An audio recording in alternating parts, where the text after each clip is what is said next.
ஹைதராபாத் பள்ளியில நடந்த முன்னாள் மாணவர்கள் சந்திப்பில் பள்ளிக்கால தோழனுடன் ஏற்பட்ட கள்ளக்காதல் குடும்பத்தினருக்கு தயிர் சாதத்தில் விஷத்தை வைத்து கொலை செய்து முயன்றிருக்காரு.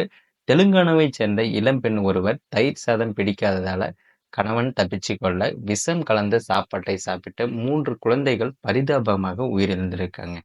இத பத்தி தான் இந்த வீடியோல தெளிவா பார்க்க போறோம். கடந்த சில வருடங்களுக்கு முன்பு விஜய் சேதுபதி, திரிஷா நடிப்பில் 96 படம் வெளியாகி ரசிகர்களிடையே பலத்த வரவேற்பை பெற்றுள்ளது. பலரும் தங்கள் பள்ளிக்கால காதலை நினைத்து உருகியது தனிக்கதை. அதற்கு பிறகு ரீயூனியன் என்ற பெயரில் பல பிரச்சனைகள் நடந்து சமூக வலைதளங்களை பார்க்க முடிகிறது. ஆனால் பார்த்தீங்கன்னா, பள்ளி ரீயூனியனில் ஆரம்பித்த கள்ளக்காதல் கொலை சம்பவத்தில் முடிவடைந்திருப்பதுதான் பெரும் அதிர்ச்சியும், சர்ச்சையும். தெலுங்கானா மாநிலத்தில் சங்கரெட்டி அருகே அமுல்பூர் பகுதியைச் சேர்ந்தவர் ரஜிதா.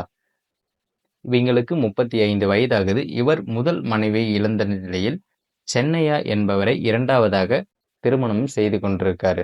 இருவருக்குமே இடையே 20 வயது வித்தியாசம் எனவும் சொல்லியிருக்காங்க. 12 ஆண்டுகளுக்கு முன்னால் இவர்களுக்கு திருமணம் நடந்த நிலையில் 3 குழந்தைகள் இருக்கிறாங்க. தற்போது வயது முதிர்வு காரணமாக சென்னையா ரஜியாவுடன் தாம்பத்திய வாழ்க்கையில் முழுமையாக ஈடுபடவில்லை எனவும் கூறப்பட்டிருக்காங்க. இதனால் இருவருக்கும் இடையே அடிக்கடி தகராறும் ஏற்பட்டிருக்கிறது. இந்த நிலையில்தான் படித்த பள்ளியில் 10ஆம் வகுப்பு மாணவ மாணவிகள் ரீயூனியன் நிகழ்ச்சிக்கு ஏற்பாடு செஞ்சிருக்காங்க. இந்த தகவலை கேட்ட ரஜிதா அங்கு சென்றிருக்காங்க.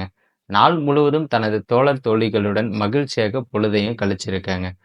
தன்னுடன் படித்து சிவகுமார் என்பவரை எதிர்த்து பேசியும் இருக்காங்க. 96 படத்தில் வருவது போல் அன்று முழுவதும் ரஜிதாவுடன் குமாரும் பல இடங்களிலும் சுற்றித் திரிந்திருக்காரு. தொடர்ந்து இருவரும் செல்போன் எண்ணை பரிமாறிக்கொண்டு பேசியதோடு பைக்கில் ஊர் சுற்றியும் இருக்கிறாங்க.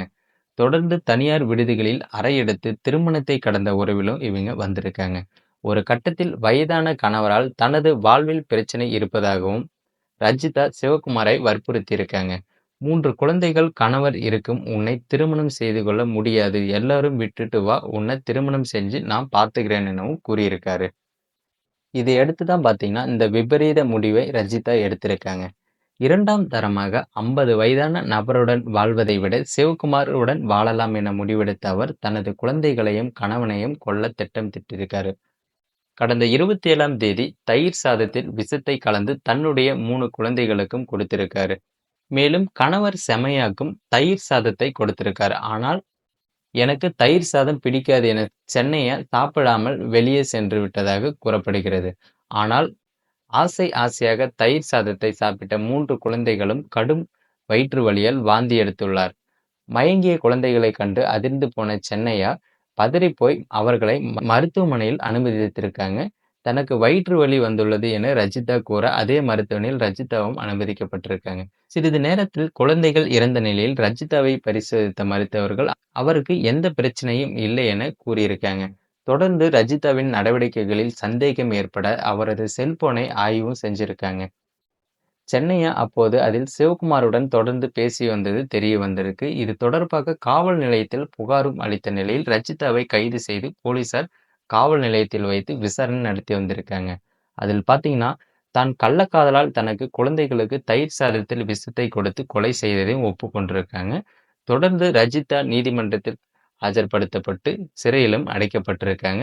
கள்ளக்காதலால் தனது குழந்தைகளை கொல்லப்பட்டதை எண்ணி சென்னைய கதறி அழுது கொண்டு காண்போரை கதிகலங்க வச்சிருக்கு. இப்ப இருக்கும் காலங்கள்ல பார்த்தீங்கன்னா, பெண்களுக்கு மட்டும் தான் குற்றச்சம்பவங்கள் நடந்துட்டு இருக்குன்னு பார்த்தா, பெண்களால வீட்டில் இருக்கும் குழந்தைகள் மற்றும் கணவருக்கும் தற்போது பாதுகாப்பு இல்லாத ஒரு சூழ்நிலை தான் அமைஞ்சிட்டு இருக்கு. மேலும் இது போன்ற வீடியோக்கள் உடனுக்குடன் பார்க்கணும்னா, மறக்காம நம்ம சேனல் சப்ஸ்கிரைப் பண்ணி தொடர்ந்து ஃபாலோ பண்ணுங்க. மேலும் இது போன்ற இன்னொரு வீடியோல நம்ம சந்திப்போம்.